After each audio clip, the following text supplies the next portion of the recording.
Hello everyone, Spaced Oyster here, and welcome back to Let's Play Final Fantasy XII The Zodiac Age. In the last episode, we took care of a couple hunts, and then we took off to Bhujerba to rescue Penelo. I don't know why I keep confusing those names. In this episode, we shall scour the city until we find her. And get her safely back to Rabanastar.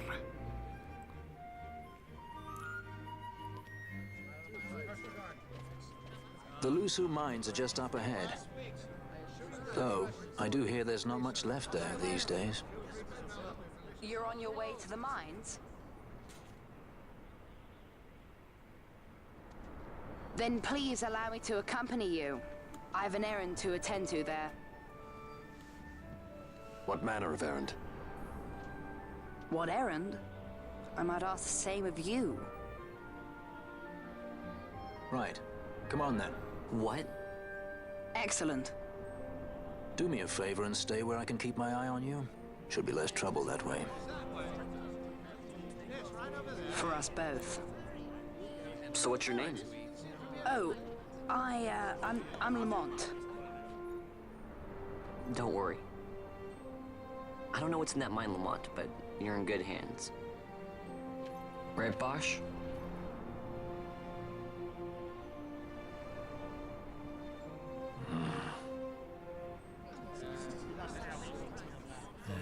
Vaan, you complete idiot. Like, seriously, Balthier made a point of telling Bosch, hey, don't give out anyone our name, and then Vaughn's just like, hey, let's give everyone our names.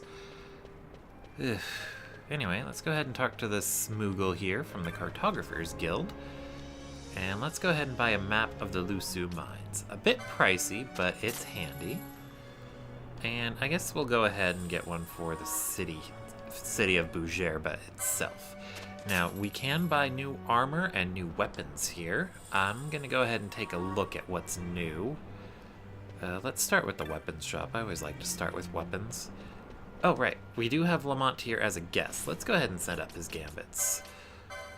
Oh, wow. He's already got a bunch. Okay, you know what? We're going to have him do Kira at 50% instead of just 30. Turn that one off. Turn that one off. The foe he's going to target will have the lowest HP. And let's get Blindna and Poisona up there. Does he know Raise? He does not. Well, let's just have him set up to use a Phoenix down then. On an ally. Any. Okay, there we go. That should do it. And then into Targe's arms.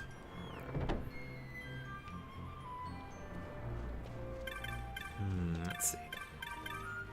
I don't know how to say that word, so I'm just gonna not bother. These guys actually do, on Bhujerba, they do speak a form of, I think it was Sanskrit? Yeah, they pepper their words with, well, their sentences with words from a language I don't quite know the name of. Yeah, I guess I can sell that other staff I got here, because we'll be getting that cherry staff later. But all these weapons are too expensive. Fortunately, I only need to buy two, though. One for Balthier, an iron sword, and then a broad axe for Fran. Let's go ahead and get Balthier that sword for now. Sell his old one. Oh, I keep forgetting I was gonna spend some of their license points too. Let's go ahead and do that now. What do I want to do? Okay, let's go ahead and get light armor 4 because it's the cheapest.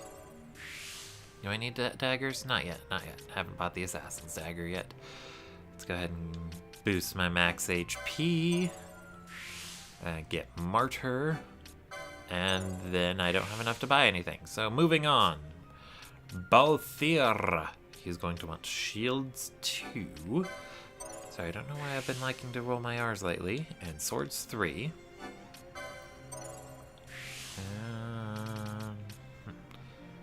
there. I guess we just focus on what's cheap. And cheap is going to be shield block.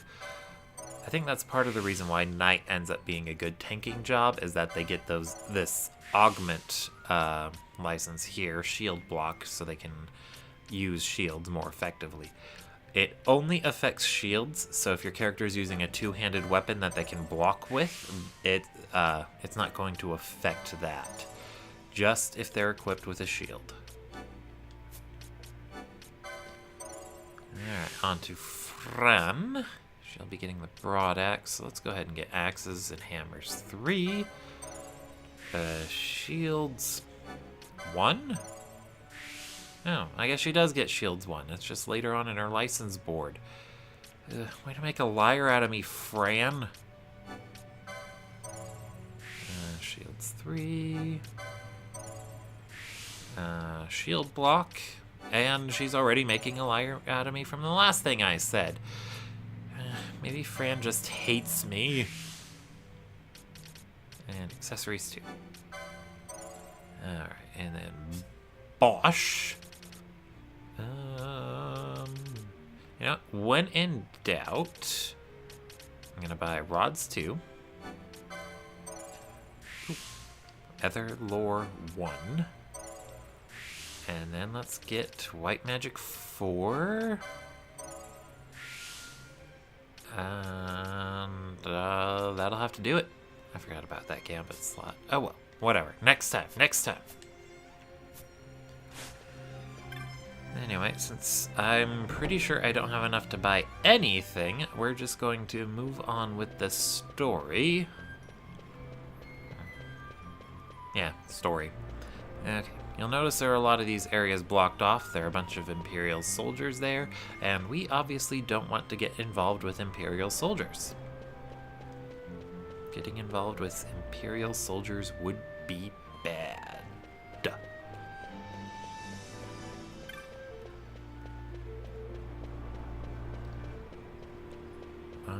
But I've been thinking more about it, and I think I'll just cut out grinding, because I've been very repetitive with dialogue in the past episodes. Like, I think I brought up a thing about what weapons do and the vitality stat at least 3 times by this point. I'm gonna touch that. I didn't need to touch that. I used the save crystal in the aerodome. Yeah, I brought up, like, what vitality does at least 3 times. Ugh, it's been a mess. I don't know if there's any dialogue in this cutscene. Maybe I should have shut up, though. The Lusu mines, one of the richest veins in Ivalice. Under Imperial Guard, no doubt. Actually, no. With but few exceptions, the Imperial Army is not permitted within Bhujerba. Well, shall we proceed?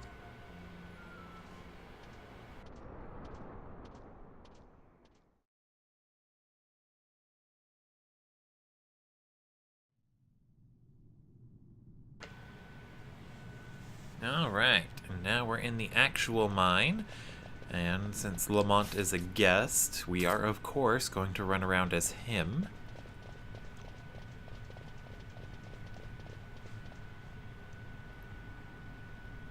And more cutscene.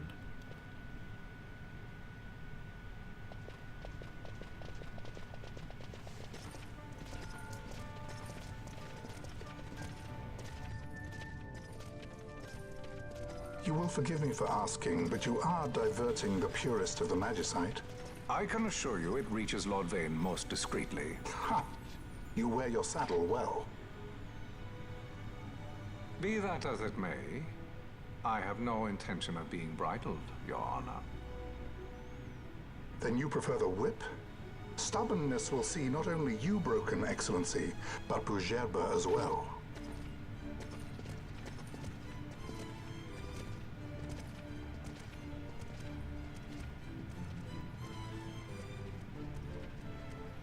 Halim Ondor IV, the Marquis of Bhujerba. The Marquis served as mediator at the negotiations of Damascus' surrender. It would appear that he is somewhat less neutral now. They say he's been helping the resistance. They say many things. You're certainly well informed. who did you say you were again? What difference does it make? We have to find Penelo. And Penelo is your... She's a friend. She was kidnapped and taken here.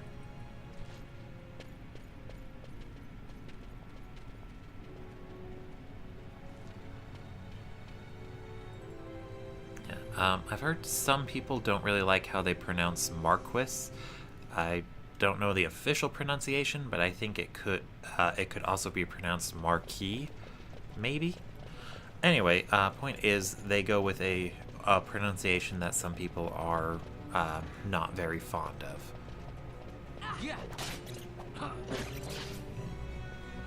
But people really liked Lamont in this part. He is one of the guest party members who, in the original game, he would have access to an infinite supply of high potions. So he is very useful in this section of the game. Like if you want to grind while he's in your party, it's a very good idea to do so now. Once we get to the back end of the Lusu mines, he's going to be leaving our party as a guest, and we won't have access to another guest for a while.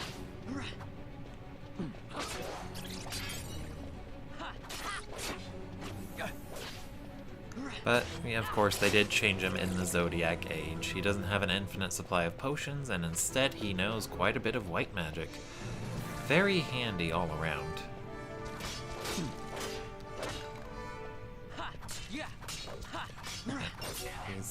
He's got noticeably more MP than everyone else in the party at the moment, but he's also got a lot less HP.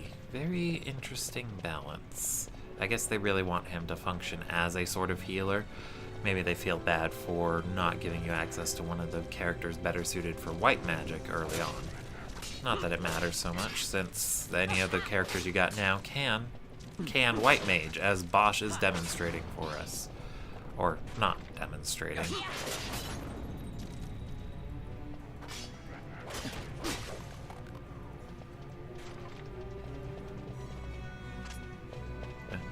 And speaking of things I've been redundant about, I think I mentioned school security stuff and gun legislation at least twice. Very nightmarish. To be fair on those, I think I talked about different aspects of it. Oh, and I was supposed to swap out Balthier for Fran. Hi, Fran!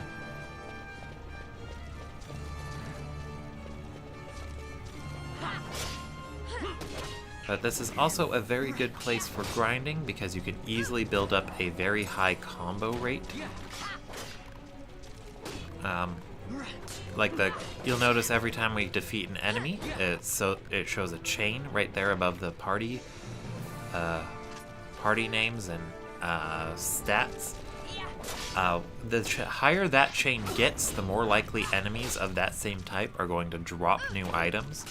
But it also has a secondary effect in that if you develop a high chain and then you break that chain, then the enemy you use to break that chain will also have a high chance of dropping something unique. I think it's the most effective way to make sure you get a good guaranteed drop from certain enemies. I might have to look into that more, but this is an excellent place to build up a very high chain. I think they give you an achievement if you reach a chain of 99. Because there's a very easy way to go from one area where only skeletons spawn, go far enough away to where they'll respawn, and then go back to where they're at.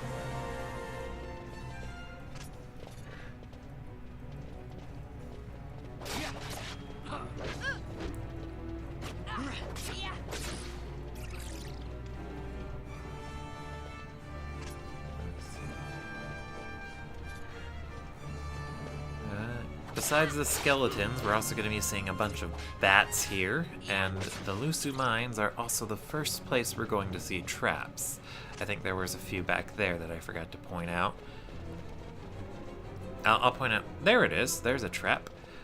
They always show up as those pinkish marks of the thing standing up. They're usually best avoided. Like, sometimes they're beneficial effects, sometimes. But I really would not put too much stock in finding a good finding a beneficial one, especially if you're needing it. Just avoid them and you're all set. If you have a bangle equipped, then you'll see them all the time, but once you get the skill Libra, just have one of your party members turn it on as often as possible. Usually just have them set up a gambit, self, any, and then Libra, and they'll use it. I don't know if I'd recommend putting it on before an attacking gambit or after, but as long as they're keeping it active, you're fine. I don't remember which jobs get it though. I should probably put an annotation in there to list the jobs that get Libra and any skills, any characters that start off with it too. Excuse me. So that way you can keep your accessories slot free for something much better. Creepy, spooky skeletons.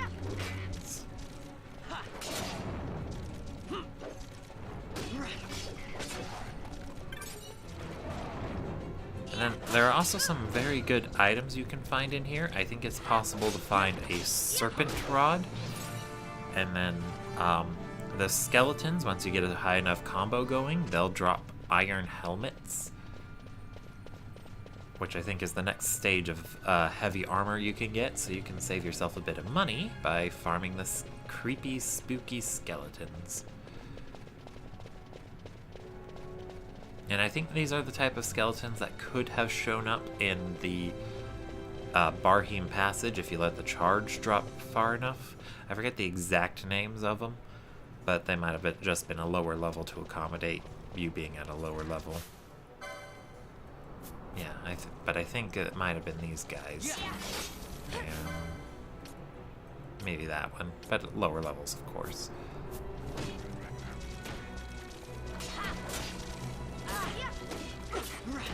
If you're feeling particularly adventurous, you could always give Lamont, I don't know what I was trying to call him. You could give Lamont a gambit to use Kira on the undead. Actually, I'm gonna do that. That should be funny. Now let's see. Foe. Dead. Oh, he also knows Aqua and Balance. Neat. Kira. Alright, let's see him go to town.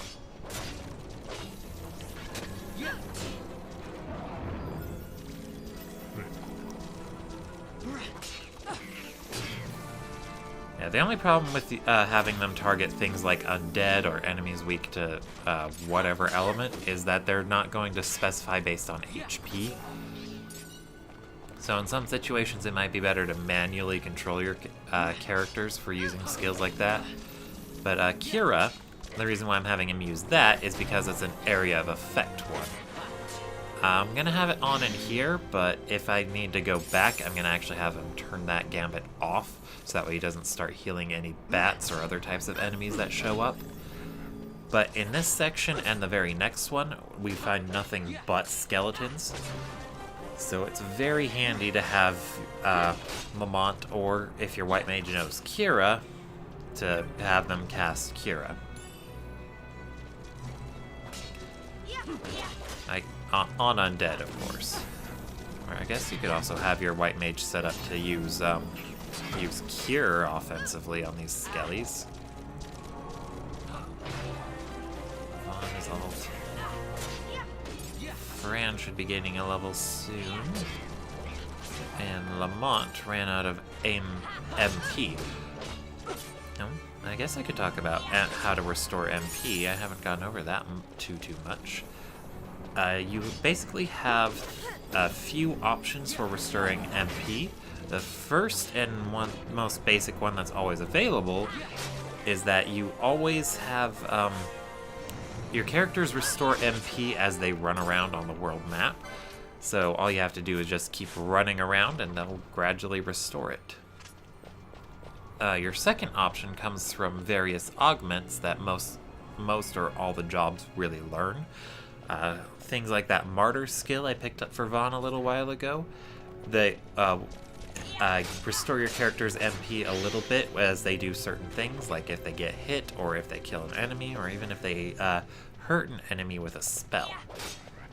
And then the last one will be a technique called Charge that will restore a bit of your MP, but if it fails, it drains all your MP.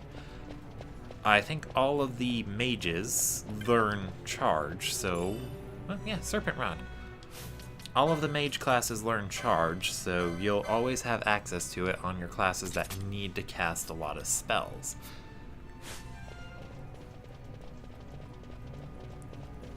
I would recommend setting up a gambit to have a character use that when their MP falls below like 10 or 30%. So that way, if it does drain all your MP, they'll just lose almost nothing and just try again anyway. I don't think Lamont knows Charge though. Let's see. Techniques? No, he just has First Aid and Shades of Black.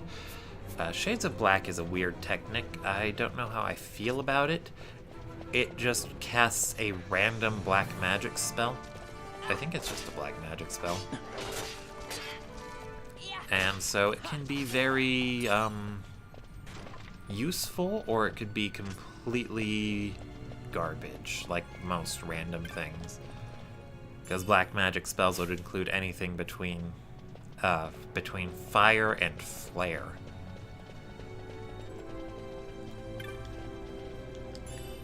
More interesting stuffs. Gold needle. Gold needles heal petrification. And we're at the back of the mine here. I guess I could have grinded, but I like to take care of that after the story sequences here in Bhujerba. This is what I came here to see. What's that? It's nethicite, manufactured nethicite. Nethicite? Unlike regular magicite, nethicite absorbs magical energy.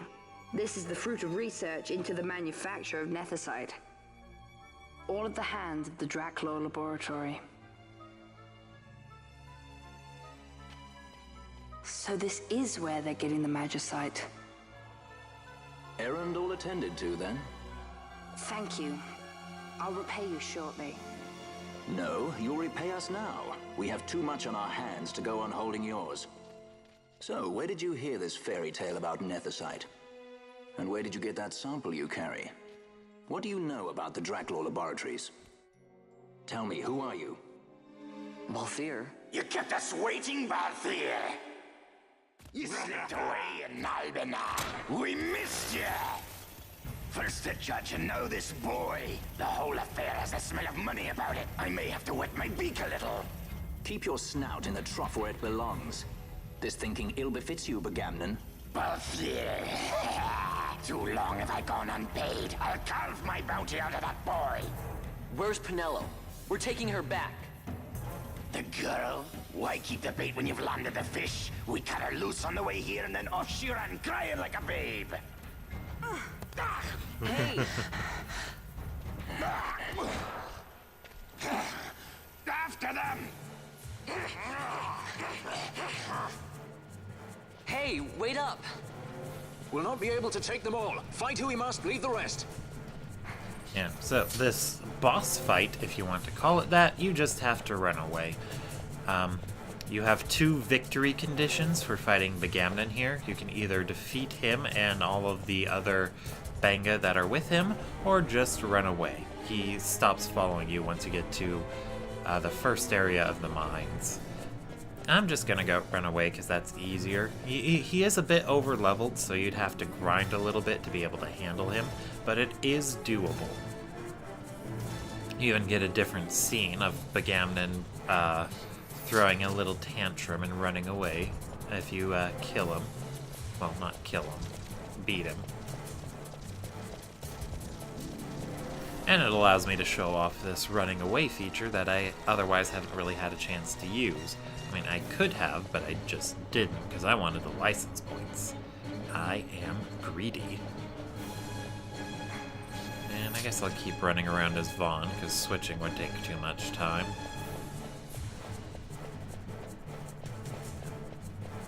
The only downside to enemies in this game, I guess, is that despite being similar to an MMO-ish type experience, enemies will never not be aggressive. Like, if you come back to the beginning areas of the game when your characters are at max level in the best gear you can possibly find, those wolves will still try to attack you because they want to murder you dead.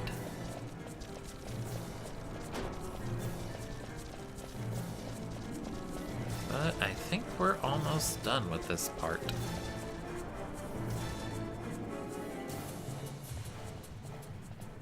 Yep, all done. It would not seem they follow.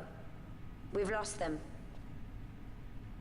Much more running about with Bunga at my heels, and I'm apt to give up sky pirating altogether. Alright, and so now we can just get through the rest of the dungeon in relative peace. And I think I'll go ahead and... Excuse me. Go ahead and run around as Balthier.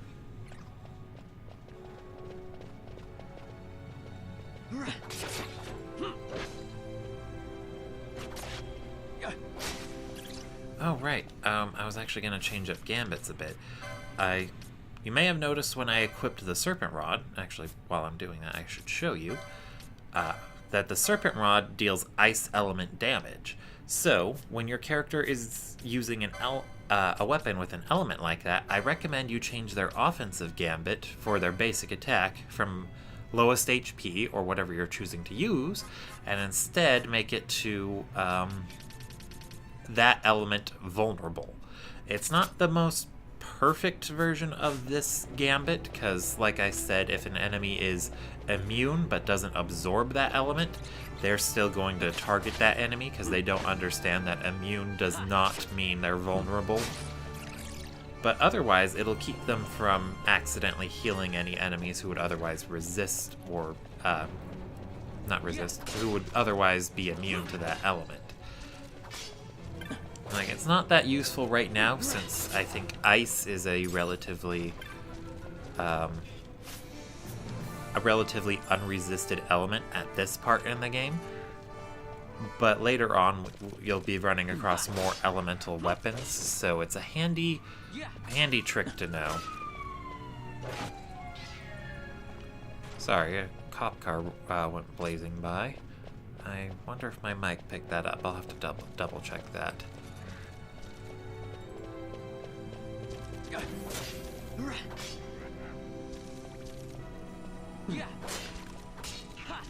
And Balthier kind of swings his sword a little weird. I wonder why he swings it so weird.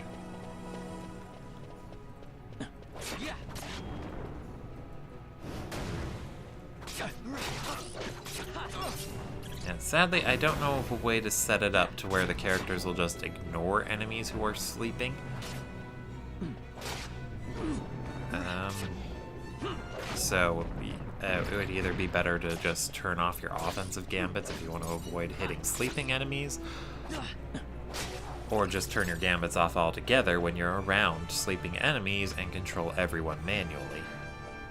But it's usually not that big a deal. Most sleeping enemies are either going to be of the non-hostile variety, or they're going to be around the same level as everyone else in the area, or everything else in the area. Anyway, we're almost out of the mines here. I think we get another short cutscene.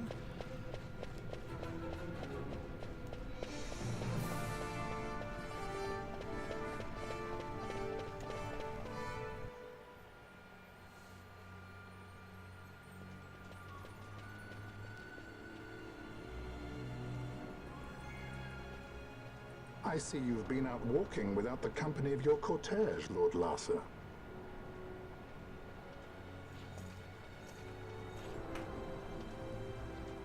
We caught her wandering out of the mines. You must take care with such undesirables about. I was kidnapped. Silence! If it is a crime to wander on one's own, then I too am guilty. Marquis, I trust that your estate can accommodate another guest. Why not? Judge Geese, I shall heed your counsel. I will not travel unaccompanied any longer. That was unexpected. Thank you, Penelo. Of course. What's Penelo doing? And what's the deal with that Lamont? That's no Lamont. Larsa Ferinas Solidor, fourth son to Emperor Gramis and brother to Vaan. What? That kid? Do not worry. I believe he will treat her well. Nobody knows men like Fran does. Our purposes lead the same way. To Ondor. We must find means to approach him. The Marquis is channeling money to organizations opposing the Empire. We'll start there. And I'm actually going to stop here. Thank you all for watching. Please don't forget to like, comment, and/or subscribe. This has been Spaced Oyster, signing out.